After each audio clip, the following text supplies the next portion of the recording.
Senhor nosso Deus, concedei-nos sempre saúde de alma e corpo, e fazei que, pela intercessão da Virgem Maria, libertos das tristezas presentes, gozemos as alegrias eternas. Por nosso Senhor Jesus Cristo, vosso Filho, que é Deus, e convosco vive e reina na unidade do Espírito Santo, por todos os séculos dos séculos. Amém.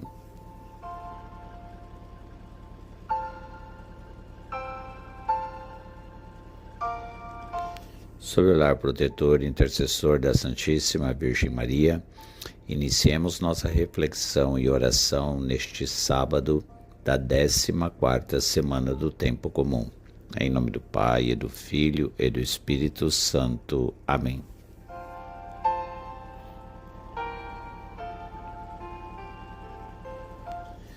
Santíssima Virgem Maria, expressão mais alta da humanidade em oração, modelo da Igreja orante, suplicai em Cristo a misericórdia de Deus, e interceda por nós neste momento de reflexão e oração. Ensina-nos a suplicar e a reconhecer os momentos críticos de nossa vida espiritual, que é o de que não podemos deixar de orar, pois a oração nos é necessária não só como obrigação de preceito, mas também como necessidade de meio. Amém.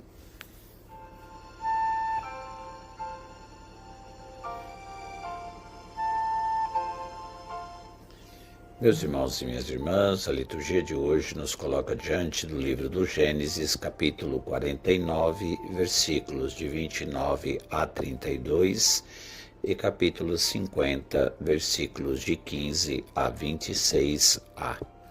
E gostaria de destacar com vocês o versículo 21 do capítulo 50, que nos diz: E assim os consolou. A série de leituras sobre a vida dos grandes patriarcas do povo de Deus termina hoje com a morte de Jacó e do seu filho José. Assim termina, ao mesmo tempo, a leitura do livro do Gênesis, o primeiro livro da Bíblia. O epílogo da história de José reaviva o grande tema que a domina: a destruição e a reconstrução da família. Num plano mais geral, recorda a promessa de Deus a Abraão, fio condutor de todas as tradições patriarcais. Num plano ainda mais alargado, suscita o tema da luta entre o bem e o mal, entre a bênção e a maldição, entre a salvação e a perdição, tema de toda a Bíblia.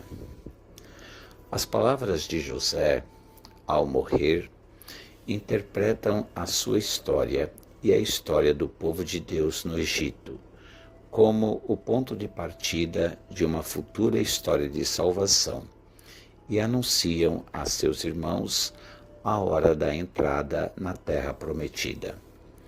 Deus sabe sempre tirar o bem do mal.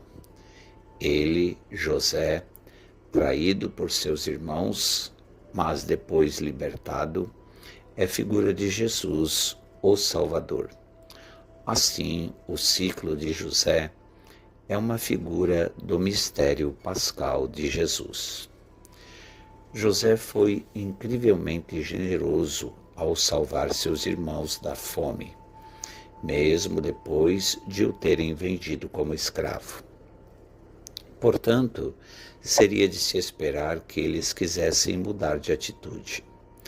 Mas aqui estão eles novamente, elaborando uma história bem elaborada para garantir que José não os castigue.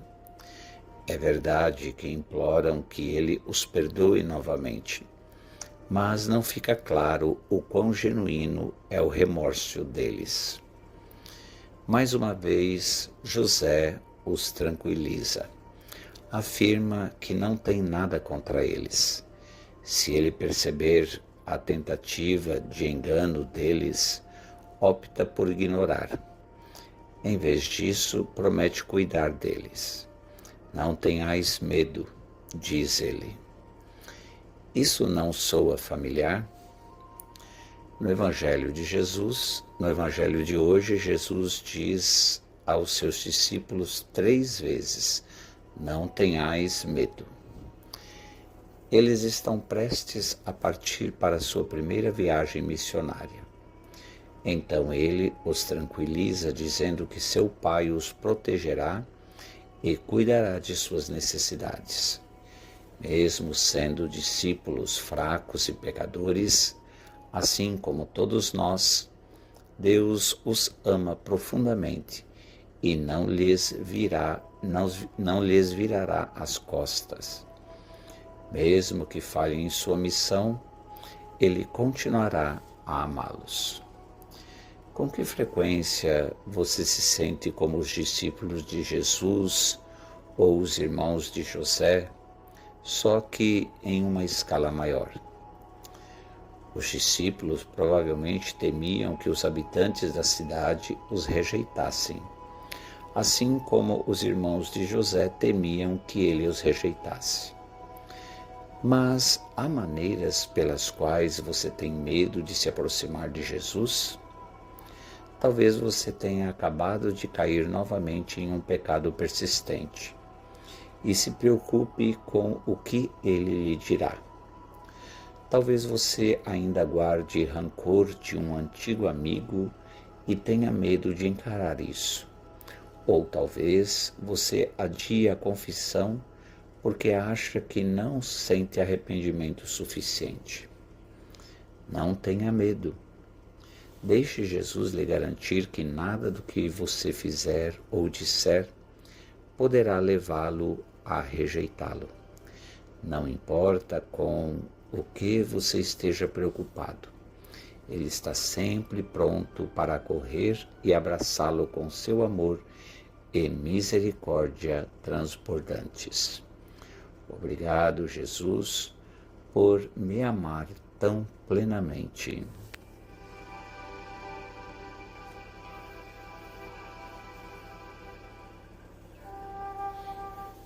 Oremos juntos esta palavra. Bendito sejas, Senhor, porque completaste em mim a tua obra. Tu és um Deus que faz maravilhas. No teu amor recordaste-te de mim, teu servo. Senhor, deste-me novamente a vida. Por isso cantarei o teu nome entre os povos. Tocarei nas cítaras as suaves vibrações do meu coração e sussurrarei ao teu ouvido o meu cântico de amor. Meu amigo, introduziste-me no espaço da tua intimidade e imprimiste-me como uma tatuagem sobre o teu braço. Eu te dou graças no meio do teu povo. Encheste-me de graça porque no teu Espírito me tornaste filho. Amém.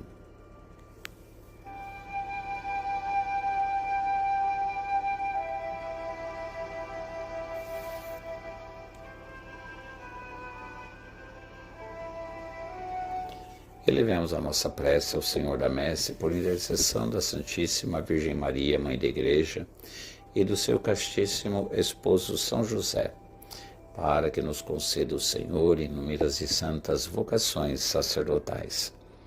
Ave Maria, cheia de graça, o Senhor é convosco, bendita sois vós entre as mulheres, e bendito é o fruto do vosso ventre, Jesus. Santa Maria, Mãe de Deus, rogai por nós, pecadores, agora e na hora de nossa morte. Amém. Maria, Mãe da Igreja, rogai por nós. São José, rogai por nós. Por intercessão da Santíssima Virgem Maria, Senhora das Mercês, Mãe de misericórdia redentora dos cativos, o bom Deus te abençoe e te guarde. Pai, e Filho e Espírito Santo. Amém.